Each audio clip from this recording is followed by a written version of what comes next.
ನಮಸ್ಕಾರ ಸ್ನೇಹಿತರೆ, ನಾ ಕಂಡ ಭಾರತ ಯೂಟ್ಯೂಬ್ ಚಾನಲ್ಗೆ ಸ್ವಾಗತ ಸುಸ್ವಾಗತ. ಇವತ್ತಿನ ದಿವಸ ನಾನು ಬಂದಿರೋದು ಇಲ್ಲಿ ಮಹಿಪಾಲ್ಗಢ ಅಂತ.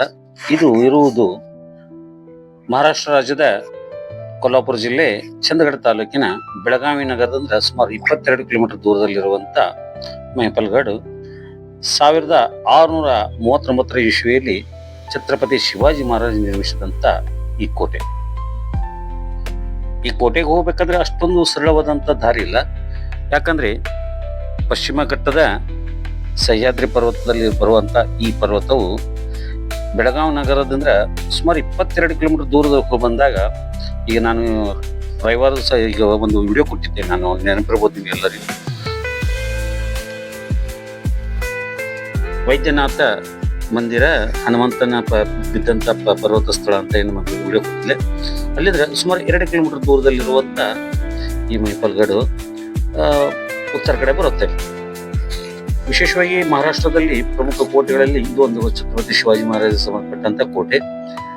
1739 ನಿರ್ಮಾಣ ಮಾಡಿದ್ದು ಅಂತ ಅನ್ಸುತ್ತೆ.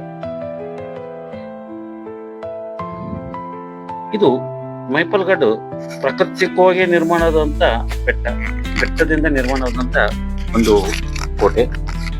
ಹಾಗೆ ಈ ಕೋಟೆಯನ್ನ ಇಲ್ಲಿ ಒಂದು ದ್ವಾರಪಾಲಕ ಇದೆ. ಈ ದ್ವಾರಪಾಲಕ ನಾವು ಕೋಟೆ ಒಳಗೆ ಎಂಟ್ರಿ ಕೊಡಬೇಕು. ಈ ಅಲ್ಲಿ ಒಂದು ಗ್ರಾಮನೂ ಆಗಿದೆ ಮಹಿಪಾಲ್ಗಢ ಅಂತ. ಅಲ್ಲಿ ಹೆಚ್ಚಿನವರು ಕರ್ನಾಟಕ ಮತ್ತು ಮಹಾರಾಷ್ಟ್ರ ರಾಜ್ಯಗಳ ಗಡಿಯನ್ನು ಹತ್ತಿರವೆಂದಿರುವಂತ ಈ ಗ್ರಾಮವು, ಈ ಕೋಟೆ ಎಲ್ಲ ಪೂರ್ತಿ ಮಹಾರಾಷ್ಟ್ರದಲ್ಲಿದೆ. ಇದ್ರ ಕೋಟೆ ಕೆಳಗಡೆ ಏನು ಬರುತ್ತೆ ಅಂದ್ರೆ, ಈಗ ನಾವು ಕುರ್ಚಿ ಹತ್ತಿ ನಾವು ನೋಡ್ತೀವಿಲ್ಲ ಕಾವಲು ಗೋಪುರ, ಅದರ ಕೆಳಗಡೆದೆಲ್ಲ ಪೂರ್ತಿ ಕರ್ನಾಟಕ ಬರುತ್ತೆ. ಅಂದ್ರೆ ಕರ್ನಾಟಕ ಮತ್ತು ಮಹಾರಾಷ್ಟ್ರ ಗಡಿ ಭಾಗಕ್ಕೆ ಹೊಂದಿಕೊಂಡಿರುವಂತ ಕೋಟೆ ಮತ್ತು ಇಷ್ಟೊಂದು ಎರಡೂ ರಾಜ್ಯಗಳ ಮಧ್ಯದಲ್ಲಿರುವಂತ ಕೋಟೆ ಇರುವುದು ಅಪರೂಪ. ಈಗೇನು ನಾನು ತೋರಿಸ್ತಾ ಇದ್ದೀನಿಲ್ಲ, ಅದೆಲ್ಲ ಕರ್ನಾಟಕ ಬರುತ್ತೆ. ನಾನು ನಿತ್ಯ ವಿಡಿಯೋ ಮಾಡ್ತಾ ಇರೋದು ಮಹಾರಾಷ್ಟ್ರದಲ್ಲೇ.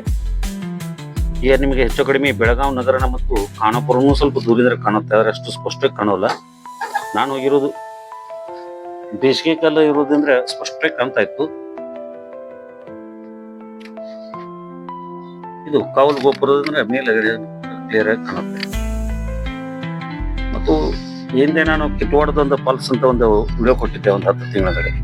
ಆ ಕಿಟ್ವಾಡದ ಫಾಲ್ಸ್ ಒಂದು ಡ್ಯಾಮ್ನು ಕಾಣುತ್ತೆ. ಇಲ್ಲಿಂದ್ರೆ ಇಲ್ಲಿ ಸುತ್ತಮುತ್ತಲು ಸಾಕಷ್ಟು ಸುಂದರವಾದಂತ ಪ್ರೇಕ್ಷಣೀಯ ಸ್ಥಳಗಳಿದ್ದಾವೆ. ಅದ್ರ ಮಳೆಗಾಲದಲ್ಲಿ ಮಾತ್ರ ಹೋಗ್ಬೇಕು. ನಾನು ಈ ವೈದ್ಯನಾಥ ದೇವಸ್ಥಾನಕ್ಕೆ ಹೋಗ್ಬೇಕು ಅನ್ನೋ ಕಾರಣಕ್ಕಾಗಿ ಹೋಗಿದ್ದೆ. ನಂತರ ಇಲ್ಲಿ ವಿಡಿಯೋ ಮಾಡ್ತಾ ಇದ್ದೀನಿ. ಇಲ್ಲಿ ಒಂದು ಸಣ್ಣ ಭವಾನಿ ಮಂದಿರನೂ ಇದೆ. ಯಾವತ್ತು ಕೋಟೆ ಹತ್ರ ಯಾವತ್ತು ಒಂದು ಶಿವನ ಮಂದಿರ ಇರೋದು ಸ್ವಾಭಾವಿಕ. ಹಾಗೆ ಇಲ್ಲಿ ಒಂದು ಮಂದಿರ ಇರೋದು. ಇಲ್ಲಿ ದೇವರನ್ನು ದರ್ಶನ ಮಾಡ್ಕೊಂಡು ಮತ್ತೆ ಕೋಟೆ ಕಡೆ ಹೋಗ್ಬೇಕು. ಶಿವನ ಈಶ್ವರಲಿಂಗ ಇದೆ. ಇದು ಯಾವ ದೇವಸ್ಥಾನ, ಇಲ್ಲಿ ಯಾವುದು ಮಾಹಿತಿ ನಮಗೆ ಯಾರು ಕೊಡ್ಲಿಲ್ಲ. ಕಾರಣ ಅಂದ್ರೆ ಅಷ್ಟೇ, ಇಲ್ಲಿ ಕನ್ನಡದ ಜನ ಇದ್ರೂ ಸಹಿತ ಕನ್ನಡ ಮಾತಾಡೋದಿಲ್ಲ. ಆದ್ರೇನು ಮರಾಠಿಯಲ್ಲೇ ಮಾತಾಡೋದಂದ್ರೆ ಇಲ್ಲಿ ನಮಗೆ ಸ್ವಲ್ಪ ಭಾಷಾ ಸಮಸ್ಯೆ ಆಗುತ್ತೆ. ಆದ್ರೂ ನಾನು ಕನ್ನಡದಲ್ಲೇ ಮಾತಾಡೋದಂದ್ರೆ ನನಗೆ ವೀಕ್ಷಕರಿಗೆ ಕನ್ನಡದಲ್ಲೇ ಕೊಡಬೇಕು ಅನ್ನೋ ಉದ್ದೇಶ ಅಂದ್ರೆ, ನಾನು ಯಾರನ್ನಲ್ಲಿ ಪರಿಚಯದವ್ರನ್ನ ಮಾತಾಡಿಸುವಂತ ಪ್ರಯತ್ನ ಮಾಡಲಿಲ್ಲ. ಯಾಕಂದ್ರೆ ನನಗೂ ಸ್ವಲ್ಪ ಮರಾಠಿ ಭಾಷೆ ತಿಳಿಯುತ್ತೆ, ಸ್ವಲ್ಪ ತೊಂದರೆ ಆಗುತ್ತೆ. ಅದಕ್ಕಾಗಿ ನಾನು ಜಾಸ್ತಿ ಮರಾಠಿ ಹೆಚ್ಚು ನಾನು ಮಾತಾಡೋಕಂತ ಪ್ರಯತ್ನ ಮಾಡೋದಿಲ್ಲ. ಸಾಧ್ಯದಷ್ಟು ಮಟ್ಟಿಗೆ ನಾವು ಕನ್ನಡದಲ್ಲೇ ಯಾರಾದ್ರೂ ಸಿಕ್ಕರೆ ಅವ್ರ ಕಡೆಯಿಂದನೇ ಮಾಹಿತಿ ತಗೊಳ್ಳುವಂತ ಪ್ರಯತ್ನ ಮಾಡ್ತೀನಿ. ಅದನ್ನ ಯಾರು ಸಿಗ್ಲಿಲ್ಲ ಅನ್ನೋ ಕಾರಣಕ್ಕಾಗಿ ವಾಪಸ್ ಹಂಗೆ ಬಂದಿರೋದು. ಈಗ ಕೋಟೆ ಮೇಲೆ ಹೋಗಿ ಎಲ್ಲರನ್ನು ತೋರಿಸುವಂತ ಮಾಡ್ತೀನಿ. ತುಂಬಾ ಸುಂದರವಾದಂತ ಸ್ಥಳ. ಸುಮಾರು ಸಮುದ್ರ ಮಟ್ಟದಿಂದ ಸುಮಾರು 3000 ಮೀಟರ್ ಎತ್ತರಗಳಷ್ಟು ಎತ್ತರ ಇರುವಂತ ಸ್ಥಳ. ಮತ್ತು ಬೆಳಗಾವಿ ಜಿಲ್ಲೆಯ ಕೊನೆಯ ಅಂದ್ರೆ ಕರ್ನಾಟಕದ ಕೊನೆಯ ಹಳ್ಳಿ ಇರುವುದಂದ್ರೆ ಇದು ಅತ್ಯಂತ ಎತ್ತರದ ಸ್ಥಳ. ಇಲ್ಲಿ ಬೀಳುವಂತ ಮಳೆ ಸಿಕ್ಕಾಪಟ್ಟೆ ಮಳೆ ಬೀಳುತ್ತಾರೆ. ಇಲ್ಲಿ ಮಳೆ ಬೀಳುತ್ತಂದ್ರೆ ಮಳೆಗಾಲದಾಗ ಇವತ್ತು ಬರೋದಷ್ಟು ಕಷ್ಟ, ಅಷ್ಟು ಮಳೆ ಬೀಳುತ್ತೆ. ವಿಶೇಷವಾಗಿ ಕೊಲ್ಲಾಪುರ ಜಿಲ್ಲೆ ಚಂದಗಡ ತಾಲೂಕು ಮತ್ತು ಗಡಿಂಗ್ಲೇಜ್ ಮತ್ತು ಅಜ್ರಾ ಇವೇನಿದಾವಲ್ಲ ತಾಲೂಕು, ಹೆಚ್ಚು ಮಳೆ ಬೀಳುವಂತ ಪ್ರದೇಶಗಳಿವೆ. ಅದರೊಳಗೆ ಬೆಳಗಾವಿ ಮತ್ತು ಖಾನಾಪುರ, ಸ್ವಲ್ಪ ಹುಕ್ಕೇರಿ ತಾಲೂಕಿನ ಭಾಗಗಳೂ ಸಹಿತ ಹೆಚ್ಚು ಮಳೆ ಬೀಳುವಂತ ಪ್ರದೇಶಗಳಿವೆ. ಖಾನಾಪುರ ಮತ್ತು ಬೆಳಗಾವಿ ತಾಲೂಕಿನ ಇವು ಸಹಿತ ಜಾಸ್ತಿ ಮಳೆ ಅಂತ ಬೀಳುವಂತ ಸ್ಥಳಗಳೇ. ನೋಡಿ, ಕೋಟೆಯ ಮೇಲಿಂದ್ರೆ ಜಾಸ್ತಿ ತೋರಿಸ್ತಾ ಇರೋದನ್ನು. ಇಲ್ಲಿ ಮಾಹಿತಿಗಳು ಜಾಸ್ತಿ ಇಲ್ಲ, ಆದ್ರೂ ಏನೋ ಒಂದು ಸ್ವಲ್ಪ ನನಗೆ ಗೊತ್ತಿರುವಂತ ಮಾಹಿತಿ ಹೇಳ್ಬೋದು. ಇಲ್ಲೊಂದು ಸಣ್ಣ ದೇವಸ್ಥಾನ ಇದೆ. ದೇವಸ್ಥಾನ ಬಿಟ್ಟರೆ ಮತ್ತೆ ಅಲ್ಲೊಂದು ಬಾವಿ ಇದೆ. ಬಾವಿ ಬಿಟ್ಟರೆ ಮತ್ತೆ ಏನು ಅಂತ ವಿಶೇಷತೆ ಕಾಣಿಸಿಲ್ಲ. ಇಲ್ಲೊಂದು ಅಂಬಾಭವಾನಿಗೂ ದೇವಸ್ಥಾನ ಇದೆ ಅಂತಂದ್ರು ಯಾರಾದ್ರೂ ನಂಗೆ ಸ್ವಲ್ಪ ತೋರಿಸ್ತಾರಂದ್ರೆ ಅವ್ರು ಯಾರು ಬಂದು ತೋರಿಸಿಲ್ಲ. ನಾನು ವಾಪಸ್ ಬಂದ್ಬಿಟ್ಟೆ. ಯಾಕಂದ್ರೆ ಬಿಸಿಲು ಒಂದು ಜಾಸ್ತಿ ಆಗಿತ್ತು. ಸಿಕ್ಕಾಪಟ್ಟೆ ಬಿಸಿಲು ತೊಂದರೆ ಸ್ವಲ್ಪ ತೊಂದರೆ ಆಗಿತ್ತು. ಅದಕ್ಕೆ ಬೇಡ. ಈಗ ನಿಮಗೆ ನಾನು ತೋರಿಸ್ಬೇಕಾಯ್ತು. ಅಲ್ಲಿ ಒಂದು ಬೆರಡು ಮಾಡಿ ತೋರಿಸ್ತಿದ್ದೀನಿ. ಅಲ್ಲಿ ಬೆಳಗಾವಿ ನಗರದ ಭಾಗವೆಲ್ಲ ಕಾಣುತ್ತೆ. ಬೆಳಗಾವಿ ನಗರ ಪೂರ್ತಿಯಾಗಿ ಕಾಣುತ್ತೆ. ಇಲ್ಲ ಬೆಳಗಾವಿ ನಗರ ತುಂಬಾ ದೊಡ್ಡದಿರುತ್ತಂದ್ರೆ ಕಾಣಿಸುತ್ತೆ ಇಲ್ಲಿ ತನಕ. ಮಳೆಗಾಲದಾಗ ಬಂದ್ರೆ ಸರಿಯಾಗಿ ಕಾಣೋದಿಲ್ಲ. ಬಟ್ ಈಗ ನಾವು ಬೇಸಿಗೆ ಕಾಲ ಇರೋದ್ರೆ ಕಾಣುತ್ತೆ. ಮತ್ತೆ ಈಗ ಒಂದು ಮಳೆ ಬಿದ್ದಿರೋದ್ರೆ ಭೂಮಿನೂ ಹಚ್ಚ ಹಸಿರಾಗಿ ಕಾಣ್ತದೆ. ಇನ್ನೊಂದು ಮಳೆ ಇದ್ರೆ ಇನ್ನೂ ಚೆನ್ನಾಗಿ ಕಾಣುತ್ತೆ. ಮತ್ತೆ ಇಲ್ಲಿ ಬಾವಿಗಳೊಳಗೆ ನೀರು ಇಲ್ಲ.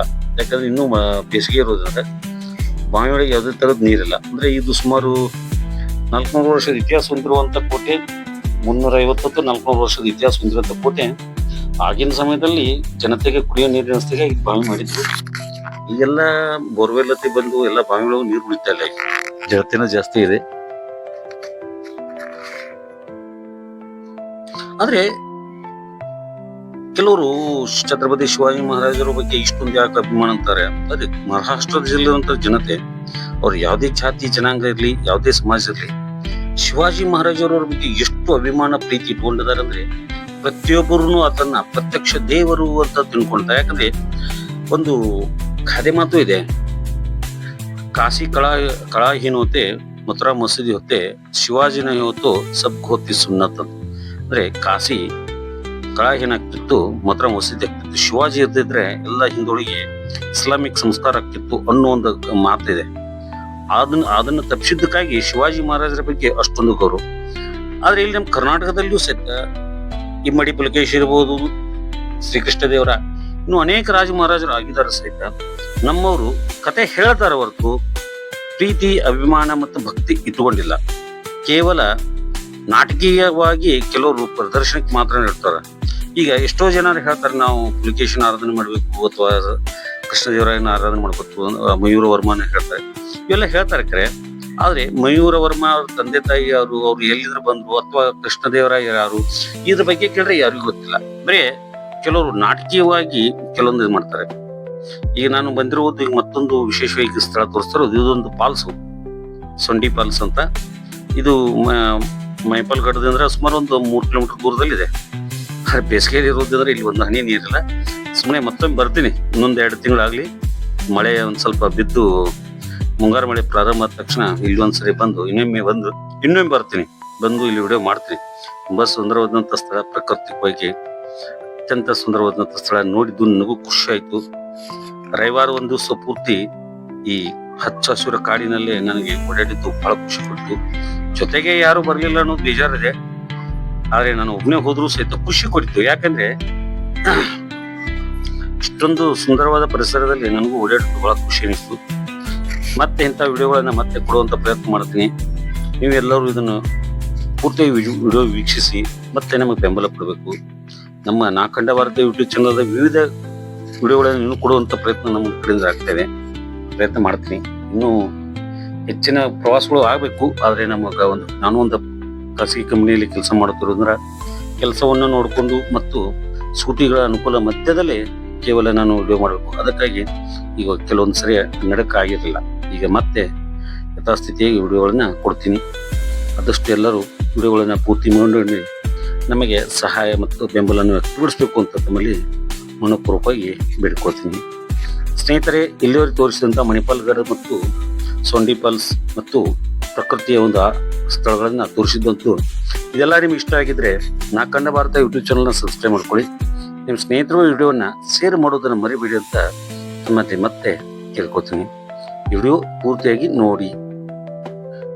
ಇಂಥ ಸ್ಥಳಗಳ ಬಗ್ಗೆ ಮಾಹಿತಿ ಇದ್ರೆ ನನ್ನ ನಂಬರ್ಗೆ ಫೋನ್ ಮಾಡಿ ದಯವಿಟ್ಟು. ಮತ್ತೆ ಅಲ್ಲಿ ಬರ್ತೀನಿ.